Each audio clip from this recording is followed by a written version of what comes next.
Hi, second grade teachers. This is Katie Ness, and right now I am going to give you a brief overview of the Unit 7 TechLit recipe card. On my screen, I have the digital version of this recipe card.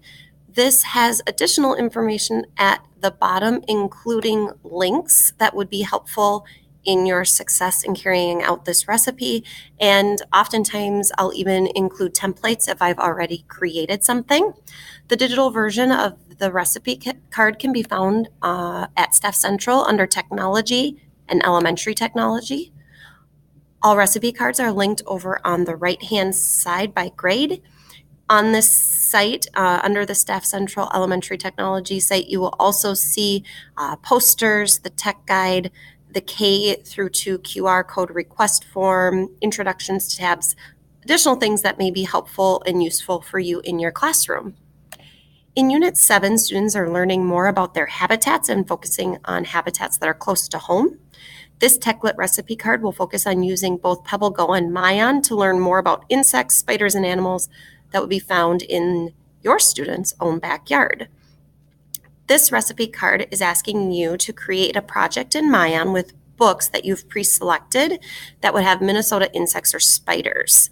I briefly walked through how to do this in your teacher prep, but if you go to the links at the bottom of the digital version, there is a link to how to create projects for your students. It's step-by-step directions with screenshots. Also linked at the bottom of the recipe card is how to assign those projects. Also helpful to know is that if you and your coworkers decide that you're each going to create a project, you can easily share projects amongst your coworkers and colleagues so that you don't have to recreate the same thing. Finally, the last thing that's linked on the Unit 7 recipe card is a PebbleGo resource. On there, I have linked the PebbleGo Animals article list. This list includes all of the animals and insects that you would find under the animal category in PebbleGo. This is helpful for teachers to have a quick glance to see if the animals that they're going to be looking for are in here. So I hope that this is helpful to you.